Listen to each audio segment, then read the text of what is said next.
Welcome to the Veteran Action Update Brief.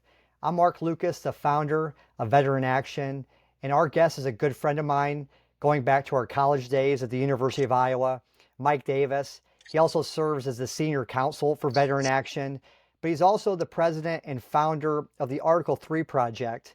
Mike clerked for Supreme Court Justice Neil Gorsuch, but he was also very instrumental in the confirmation battle for Brett Kavanaugh. So very few people understand judges like Mike Davis. Mike, activist judges have made a lot of news lately. How is the judiciary threatening our national security? Well, first, I want to congratulate you, Mark Lucas, on your strong start with Veteran Action. This is a really important organization to advocate for veterans, whether it's at the VA or the Pentagon. And so I really appreciate what you're doing here. I'm happy to serve on your board and to serve as your counsel. And I very much appreciate all you did to take the Article 3 project to the next level with our grassroots effort and our fundraising effort before the election. So you're off to a very strong start, and congratulations to you. And I would say this about the current state of affairs with the federal judiciary. We had the President of the United States campaign on the fact that he's going to cut waste, fraud, and abuse. He's going to secure our border. He's going to deport illegal aliens, all of whom are criminals. And he's going to focus on the worst of the worst: Tren Aragua, foreign terrorist, and MS-13 international gangbangers. And the American people like what they heard. They gave President Trump a broad electoral mandate, 312 electoral votes, all seven swing states, the popular vote. And the president is doing the unthinkable in Washington, D.C. He's actually doing what American voters elected him to do. He's keeping his promise to American voters. And he's doing it very quickly. He had 4 years in office. He had 4 years to reflect. He's back in office. He's ready to govern and govern decisively on day one. And the American voters gave the president a Republican House and a Republican Senate. They want the president's agenda enacted. That is the will of the American people. And you have these Democrat plaintiffs going to these Democrat judges, these activist judges, and they are not performing judicial review. They are performing judicial sabotage of the American people, right? This is the American people's will, and they are sabotaging the American people's duly elected presidents, and they're doing it in very unconstitutional, illegal ways. They are sabotaging the president's core Article 2 executive powers. President Trump has a constitutional duty as the chief executive officer under Article 2 to take care that our laws are faithfully executed. That includes cutting waste, fraud, and abuse. That includes ensuring that we're not funding Hamas terrorists who are going to kill Americans under the guise of humanitarian relief to Gaza from U.S. AID. The president has a constitutional duty as the commander in chief to secure our border and repel this invasion of the most dangerous people in the world who are kidnapping, robbing, raping, murdering, torturing Americans. And this is unacceptable what these judges are doing. This is sabotage, judicial sabotage. And the Supreme Court needs to understand that if it does not stop this judicial sabotage, if the Chief Justice, John Roberts, does not get his judicial house in order, Congress will do it for him. Mike, you've talked about how Congress can take action, whether it's through impeachment, through appropriations. How can Congress rein in the judiciary? Well, let's just come up with a couple examples that are so egregious. You have the President of the United States doing a pause on USAID funding to make sure we're not funding terrorism. And he has that duty as the chief executive officer to take care our laws are faithfully executed, and as the commander in chief to make sure we're not funding our enemies to kill Americans. And you have this new DC Biden judge, Judge Ali, who bragged he's the first Muslim and the first Arab judge in DC. He got jammed through and confirmed in the Senate in the lame duck session after President Trump won the White House and Republicans won the Senate, but before they took office. And what did this Judge Ali do? He issued what he said was a temporary restraining order, or a TRO, and ordered the President of the United States, with what's TROs are supposed to maintain the status quo until they can have a further court proceedings like a preliminary injunction hearing or a permanent injunction hearing.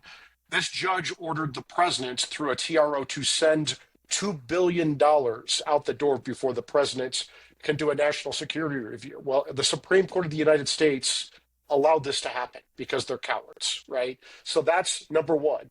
You have Judge Jeb Boasberg, who is a DC Obama judge, who opened up his courtroom on a Saturday when he was not the duty judge that week, and he was not the emergency judge, and he exposed an ongoing military operation to to expel the worst terrorist in the Western Hemisphere. And exposing this military operation put American and Allied lives in grave danger. We saw in El Salvador the security footprints that the Salvadorian president had for these vicious Tren de Aragua and MS-13 terrorists. Hundreds of military intel and law enforcement officials awaiting their arrival to put them in a high security prison. Judge Boasberg ordered the President of the United States to turn around a military plane full of terrorists and bring them back to America. He did this not knowing the fuel levels of this plane was going to crash into the Gulf of America if it ran out of fuel. He didn't know the security footprint we had in America. Why would we have the same security footprints for a plane to turn around full of terrorists? Who would expect? Who would have expected that a judge would be delusional enough to open his courtroom, expose a military operation, and even order the president to turn around military planes? It's just unthinkable. And so these judges need to be reined in, and that's what we can talk about with the Article 3 project. Is well, we have to take action, and you were such a big part of this, Mark. You were my action guy. You were the executive vice president for us, and set up the action alerts, the action Article 3 project action center, and you've done the same thing at Veteran Action because action matters. So we have two action items at the Article 3 project, article3project.org, and then go to take action. One of the action items is for, and I've never said this, I've never called for a judge's impeachment ever. I've never called Mike, for the I president. remember we were talking about this because a lot of the grassroots people were saying, hey, why don't we impeach these judges? And you showed a lot of restraint up until I think it was Judge Boasberg. Yeah. And I've never called for a judge to be impeached. I've never called for the president for to a president to ignore a judge's order. Boasberg's order was so lawless and so dangerous to our national security that I called for the president to ignore his order to turn around the planes. And I've called for the House of Representatives to move forward with impeachment proceedings because this is so dangerous.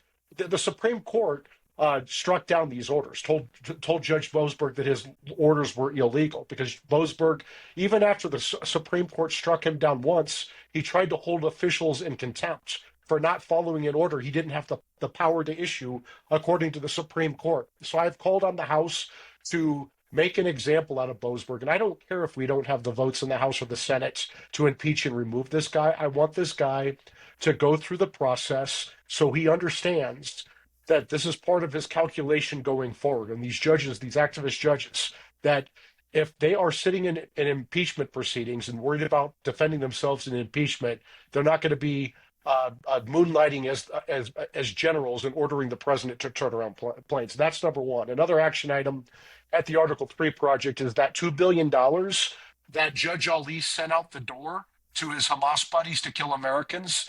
That needs to come directly out of the federal judiciary's $10 billion annual budget. So the Chief Justice and the Supreme Court wants to send $2 billion out the door without the president's national security review.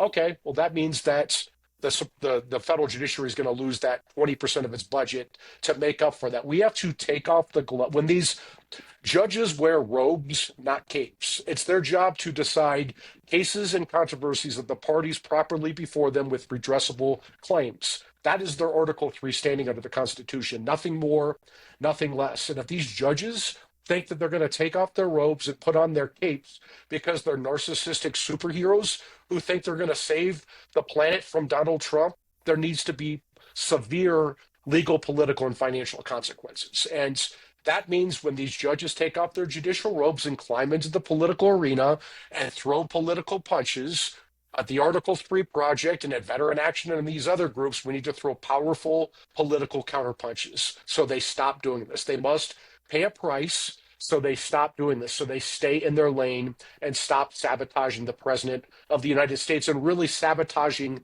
the American people. Is very important. And I was watching these judges, and from a veteran action perspective, I saw these guys jeopardizing our national security, trying to protect these terrorists. And that's why I want to bring you on, Mike, because you have that legal experience. You understand these judges and you understand action. And for everybody at home, as a volunteer, you can go to the Article 3 Project, their website, article number 3project.org. You can click on the Take Action button and you can contact your lawmakers on all those issues that Mike had talked about. Same thing with the Veteran Action. Go to our website, veteranaction.org. We had the same platform that Mike and I built together at A3P that was so successful in confirming President Trump's cabinet. I think it's very important that volunteers know if you contact your lawmaker, they will listen. And you can take all three of those actions, calls, emails, and social media, in under 5 minutes on both the Article 3 Project website and Veteran Action. So, Mike, I want to thank you so much for helping Veteran Action, everything you're doing for us at the Article 3 Project.